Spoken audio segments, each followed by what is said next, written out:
Welcome to pharmacy knowledge channel.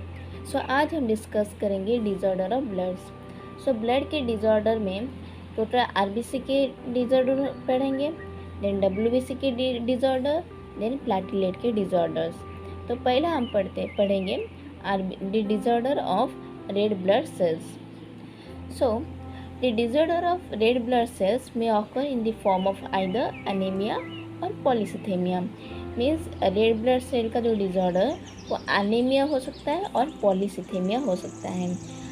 Anaemia का क्या मतलब होता है? इन this condition there is abnormal decrease in the number of RBC. Means RBC का abnormal decrease हो जाता है। मीन्स नॉर्मल आरबीसी की काउंट से आरबीसी यदि कम हो गया तो उसे एनीमिया कहते हैं। और पॉलीसिथेमिया किसे कहते हैं? जब आरबीसी का काउंट नॉर्मल से ज़्यादा हो गया।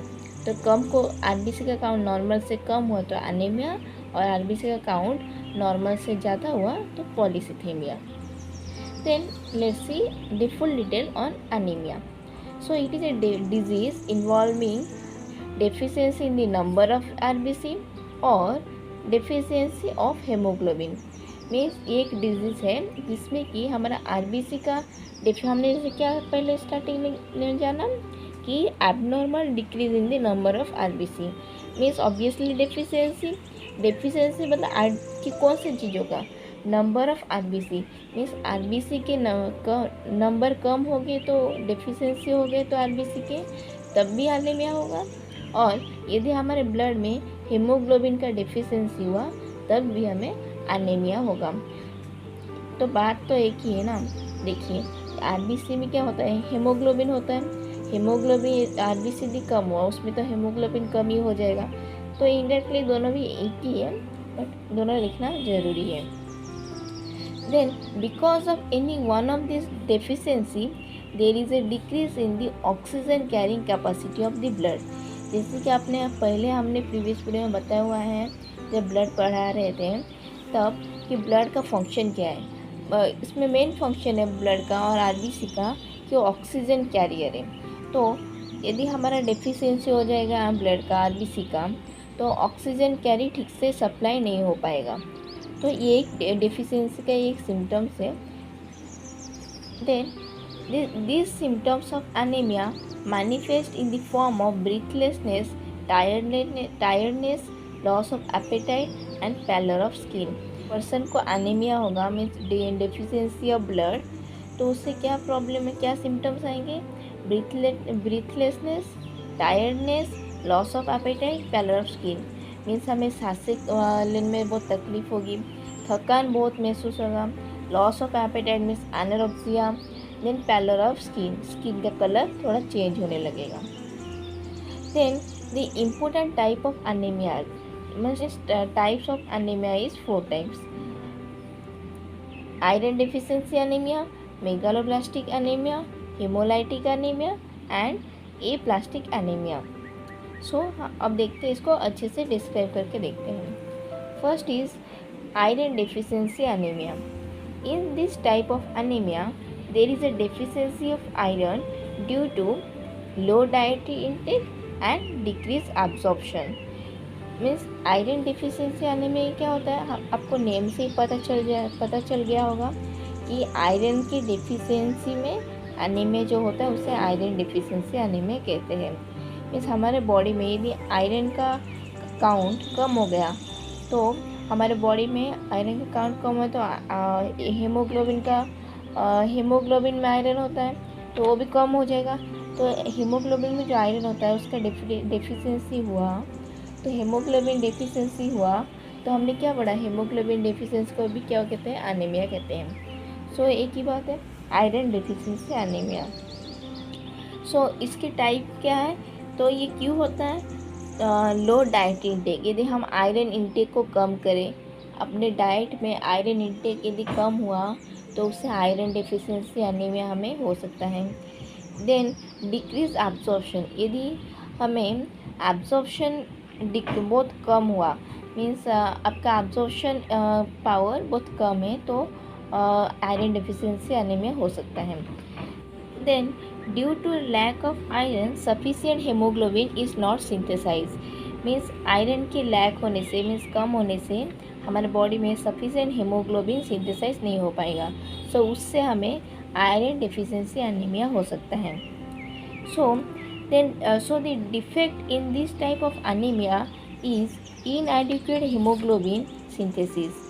मीन्स इसमें क्या मेन डिफेक्ट क्या है आयरन डिफिशिएंसी एनीमिया में, कि हमारे बॉडी में adequate amount of haemoglobin synthesis नहीं हो पाता और हमारे बॉडी को अच्छे से आयरन इंटेक डाइट्री में नहीं मिला, तो आयरन डिफिशिएंसी एनीमिया हो सकता है। Then megaloblastic anaemia. So megaloblastic RBC disorder का एनीमिया का सेकेंड पॉइंट है megaloblastic anaemia. This is type of anemia occur due to deficiency of either vitamin B12 or folic acid. Folic acid means vitamin B9. So ये anaemia megaloblastic anaemia क्यों होता है? क्योंकि जब हमारे बॉडी में विटामिन B12 और folic acid means vitamin B9 का डेफिशिएंसी होता है, तब हमारे बॉडी में मेगालोब्लास्टिक एनीमिया प्रोड्यूस मीन्स हो जाता है। So both vitamin B12 and folic acid are necessary for the maturation of RBC. Means RBC के मैचुरेशन के लिए हमें both vitamin B12 and folic acid दोनों ही बहुत इम्पोर्टेंट है।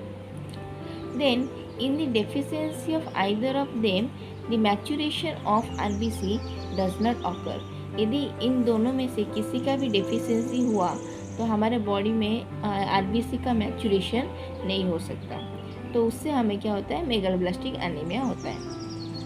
So immature large size RBC called megaloblast are related in circulation. Maturation जब नहीं हुआ तो इमैच्योर हो गया RBC और वो लार्ज साइज हो गया। लार्ज साइज RBC जिसे कि हमें मेगालोब्लास्ट कहते हैं और हमारे सर्कुलेशन में ये रिलीज हो जाता है। Then pernicious anaemia is the megaloblastic anaemia occur due to deficiency of vitamin B12।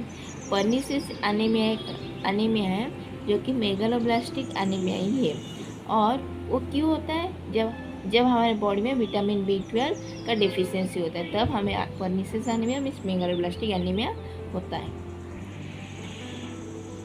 Then haemolytic anaemia it occur due to increase destruction of RBC। Means हमारे बॉडी में यदि ज़्यादा डिस्ट्रक्शन हुआ मीन्स RBC का कुछ ज़्यादा डिस्ट्रॉय हुआ तो तब होता है हमें haemolytic anaemia. It occur due to hereditary disorder. ये means hereditary disorder means parent to children like that. Then second is mechanical injury to RBC।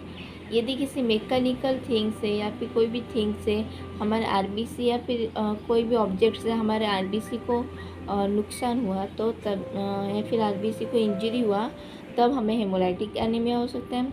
Then की और एक रीज़न है इन्फेक्शंस लाइक मलेरिया। यदि हमें मलेरिया भी हुआ तो तब भी हमें हेमोलाइटिक एनीमिया हो सकता है। तो हेमोलाइटिक एनीमिया का होने का चांसेस क्यों है? हेरिडिटरी डिसऑर्डर होने से, mechanical injury to red blood से, देन इन्फेक्शंस लाइक मलेरिया। तो ये तीनों होने से हमें चांस है हेमोलाइटिक एनीमिया होने का। Then aplastic anaemia it occur due to suppression bone marrow function. Then it can be caused by drug, chemicals, irradiation or malignant disease। तो एप्लास्टिक एनीमिया हमारे बॉडी में क्यों होता है? ये तब होता है जब हमारे बोन मैरो सप्रेस हो जाते हैं। होता है suppression of bone marrow function means bone marrow का फंक्शन का जब सप्रेशन हो जाता है तब हमें एप्लास्टिक एनीमिया होता है। और ये क्यों होता है? ड्रग की वजह से हो सकता है, केमिकल्स की वजह से, इरेडिएशन और फिर मैलिग्नेंट डिजीज़ की वजह से ये हो सकता है। So next is polycythaemia. जैसे कि हमने देखा हुआ है डिसऑर्डर ऑफ RBC 2 टाइप्स के होते हैं, एक है एनीमिया और दूसरा है पॉलीसिथेमिया। एनीमिया का मतलब है means abnormal decrease in the red blood cell, तब उसे एनीमिया होता है। और पॉलीसिथेमिया कब होता है? जब इन दिस कंडीशन जब इंक्रीज होता है रेड ब्लड सेल का, एबनॉर्मल इंक्रीज नॉर्मल इंक्रीज नहीं, एबनॉर्मल इंक्रीज यदि रेड ब्लड सेल में हुआ तब उसे पॉलीसिथीमिया होता है। Means in this condition there is a abnormal increase in the number of RBC. यदि हमारे बॉडी में नॉर्मल काउंट आरबीसी की काउंट से ज़्यादा हो गया आरबीसी, तब हमें पॉलीसिथीमिया हो सकता है। Means this increases the viscosity of blood. जब पॉलीसिथीमिया हुआ मीन्स हमारे ब्लड में क्या ज़्यादा आरबीसी हो गया, आरबीसी होने से क्या हमारा ब्लड विस्कोसिटी ज़्यादा हो जाता है। क्या होता है, विस्कोसिटी ज़्यादा हो जाता है। This decreases the rate of flow and increases risk of intravascular clotting. Means देखिए, जब आरबीसी का काउंट हमारे ब्लड में ज़्यादा हो जाता है तब हमारे ब्लड में रेट ऑफ फ्लो डिक्रीज हो जाता है। क्यों होता है, देखिए आप यदि पानी की पाइप में पानी जा रहा है, यदि आप उसमें कुछ ज़्यादा कचरा वचरा डाल दें तो क्या होगा, तो उसका डिक्रीज़ हो जाएगा रेट ऑफ फ्लो। वैसे ही इधर कचरा नहीं, इधर बस आरबीसी का कुछ ज़्यादा मतलब अमाउंट हो गया तो उससे क्या होता है, तो उसका विस्कोसिटी इंक्रीज हो जाता है। तो फिर उससे क्या होता है, विस्कोसिटी इंक्रीज होने से तो उसका फ्लो रेट ऑफ फ्लो कम हो जाता है। मीन्स उसका स्पीड बहुत कम हो जाता है जाने का। देन एंड ये क्या होता है, increase risk of intravascular clotting. Means हमारे इंट्रावैस्कुलर क्लॉटिंग में बहुत रिस्क इंक्रीज हो जाता है इसमें। देन हमारा नेक्स्ट है polycythaemia vera. In this condition there is abnormal excessive production of erythrocytes precursors. Means ये कंडीशन क्या है, एबनॉर्मल एक्सेसिव प्रोडक्शन। हमने पॉलीसिथीमिया का मीनिंग तो पहले से पता चल गया है कि increase abnormal increase in RBC. So इसका भी वही है, excessive production means abnormal excessive production of erythrocyte. Erythrocyte का मतलब भी आरबीसी है, एरिथ्रोसाइट प्रिकॉर्सर्स। तो इसका एरिथ्रोसाइट प्रिकॉर्सर का एबनॉर्मल एक्सेसिव प्रोडक्शन हुआ तो उसे पॉलीसिथीमिया वेरा कहते हैं। Then this raises the haemoglobin level. इससे क्या होता है, हमारे हेमोग्लोबिन का लेवल इंक्रीज हो जाता है। पॉलीसिथीमिया मतलब देखो आरबीसी इंक्रीज हुआ, आरबीसी इंक्रीज होने से क्या हेमोग्लोबिन उसके अंदर होता है एक पिगमेंट, तो वो भी इंक्रीज हुआ। Then the viscosity of blood is increase. इसमें क्या होता है पॉलीसिथीमिया वेरा में कि हमारे ब्लड का विस्कोसिटी भी इंक्रीज होता है। Then this lead to cerebral, coronary and mesenteric thrombosis. और जब पॉलीसिथीमिया वेरा होता है तब cerebral, coronary and mesenteric thrombosis होता है। मीन्स क्लॉटिंग में ये प्रॉब्लम होता है। तो पॉलीसिथीमिया वेरा जब होता है तो क्लॉटिंग में प्रॉब्लम क्रिएट करता है।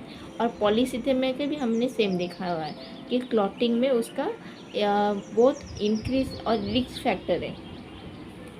देन नेक्स्ट क्लास में हम पढ़ेंगे disorder of WBC. So disorder of WBC पढ़ने के लिए आप हमारे साथ कनेक्ट रहिए और चैनल को सब्सक्राइब कर दीजिए। Thank you.